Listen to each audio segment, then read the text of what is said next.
When you, in the word where you control the controllables, is there any part of you that wishes maybe France had an easier run or had a much better performance last week as opposed to getting a scare like they did against Italy?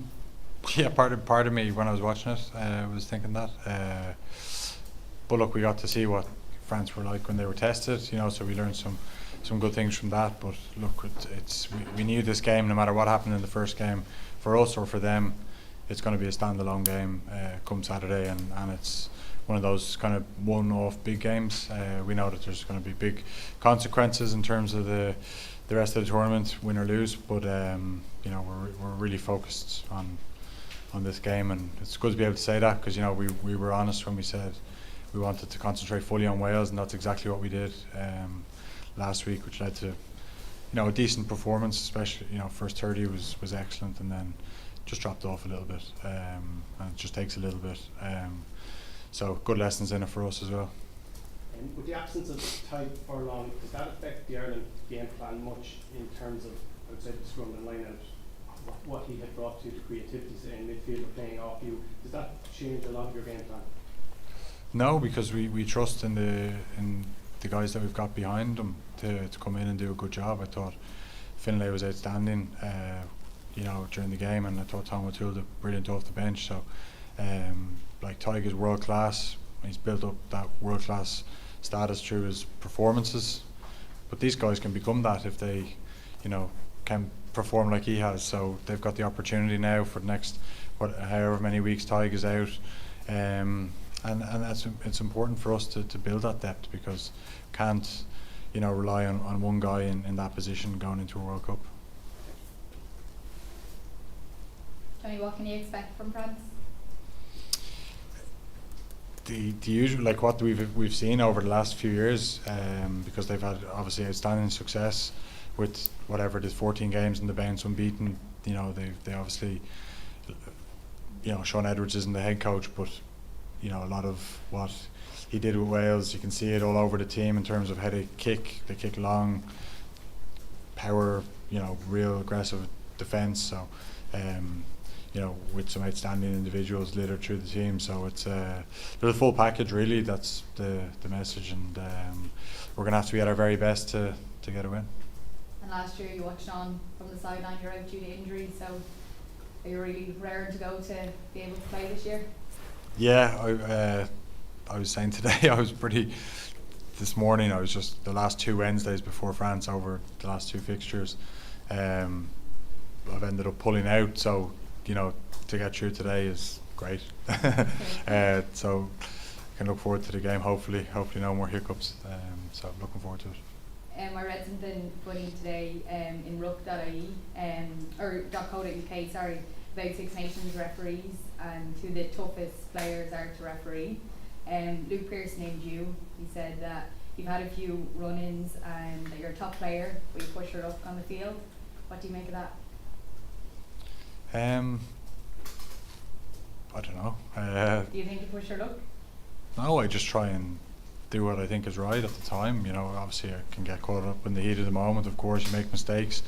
I didn't have any, issues with Carl, so maybe the decisions that I was happy when Carl was penalising us when we were giving away stupid penalties.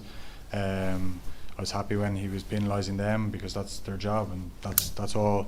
If I feel they've missed something, I can get a bit agitated, and it's only for my team that I feel for. So look, things happen on the pitch, and off the pitch I'd like to think that I can get on well with them, and that's the main thing really. Yeah, you sort of have to have a bit of that in you to be a captain of a team. Well, you have to control it at times, definitely. There's been times where I've stepped over the mark too much, definitely. There's been times where I've got it perfect. When you get it good, you're never going to make headlines for getting it good. You're only going to, so you could have 10 games, there's no issues, and then you do once, and then it's all over the place. And you go, why didn't anyone report about it when it was good? So, it's just the way of the world. Thanks. Johnny, you mentioned their unbeaten record. You have your unbeaten home record as number 1 against number 2 ranked teams in the world. Inside camp, does this feel like a blockbuster week? Of course, yeah. It feels like a huge game, and it is a huge game. So there's no point in saying anything otherwise. You know, it's not. You can't just come in here and say, "Oh, it's just another game," because it's not. It's one that we've waited a long time for. I'm sure they want to come. I've read that they want to come and have this test to come to the Aviva and try and overturn us. So look, it's a huge game. Ireland, of course, haven't beaten France in 3 Six Nations years now. It seems like Ireland have beaten everybody else in that time. Why do you think it is that Ireland haven't beaten France in so long? Not sure. Each game was kind of different in their, obviously one of them was COVID, or 2 of them were in COVID, and then last one, obviously away, in an incredible atmosphere on a day where, we could have pipped it at the end, so it wasn't too much between us in the latest encounter. Obviously in the other 2, they can score out of nothing. I think we got to. And in a few of those games, I remember even the first one away during COVID, we had plenty of opportunities in 5 metres out from their line, and we weren't clinical enough, and we didn't take our chances. And Test match rugby often can be skewed by the performance can be skewed by if you score a few tries and you're clinical, versus if you create 10 and you don't take any, you're in turmoil. So it's that's kind of where we are after the Welsh game, because we were very clinical, but we did a lot of things, wrong in other parts of our game. So we need to learn from them going into this week. James Lowe said yesterday that they're bigger than Ireland, but you're fitter. What do you think could swing the balance in your favour this weekend? But they're definitely bigger. You can see that clearly. So we need to play. We need to play quick. We need to, have clean ruck ball. That's something that we haven't had against them over the last couple of games. If you saw how many people they threw into the breakdown last year in the Stade de France, and sometimes illegally, sometimes legally. They've got some outstanding poachers. They push the boundaries definitely. But look, they're, like I said before, they're a full package team. They don't really have any weaknesses. So for us, we got to play to the best of our ability and see where that gets us. Good stuff. Johnny, remain on to the Ireland are comfortably favourites for this game. What do you make of those comments? Do you agree with them? I don't really mind. Like we've talked about these favourites tag. It's not something we ever mention internally. Like, you know what I mean. We've acknowledged that being number 1 in the world, the public or the press will, do this, or the opposition will do it. But ultimately, it comes down to the performance on the day. And if we're favourites, we're favourites. It doesn't really bother me if that's what he says. Johnny, you've had some great experiences against France, and you've had your time in France, and you've some great memories. What does a game like this make you feel? When you come up against France, how do you feel going into the game? Yeah, I think they are always big weeks. They can, often something comes out of the woodwork for me in the French week.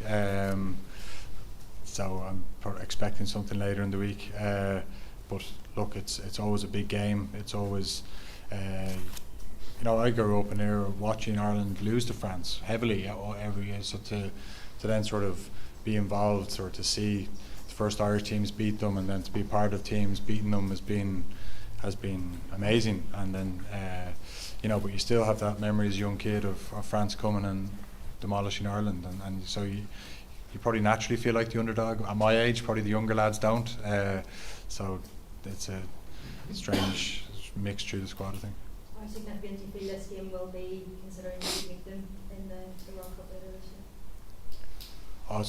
year? It's not something we've spoke about in terms of we're focused fully on this and making sure that we can, if we did meet them in the World Cup, it would be in their home venue. So again, it would be a totally different dynamic, whereas this is our home game, and we just want to win to progress in the championship. Johnny, do you still approach each game with that mindset? If fit, I must play, and I must play for 80. You mentioned these there, or are you at a point where you liaise with Andy and you say, look, I'll give it my best 50 or 60 here, and I'll keep a little bit in reserve for the next day? Or must it be full on every day? Well, I think if I said that to Andy, I think he'd drop me as captain and drop me out of the team. I try and train every day, like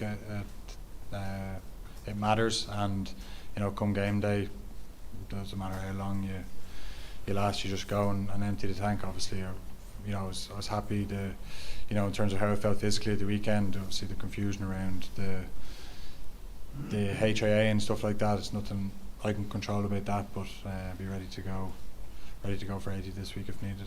Just a final one. Stuart McCloskey sitting in the seat a few minutes ago there, and obviously referencing the fact that there'd been a 7-year gap between his first and his second Six Nations. I'm wondering, has it surprised the likes of you that we haven't seen more of him in an Ireland shirt, and in turn, what do you feel he adds?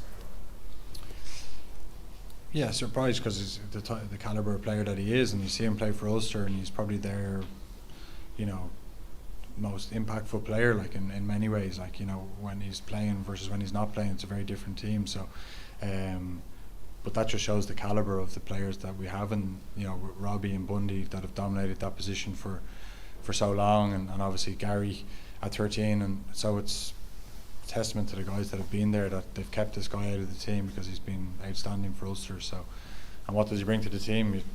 You know, you saw in more at the weekend than we have before in terms of his ball carrying ability, defensive ability with turning over people. You know, that choke tackle, he's excellent at. So I think he's really grown into the role at international rugby. So it's great. Thank you very much.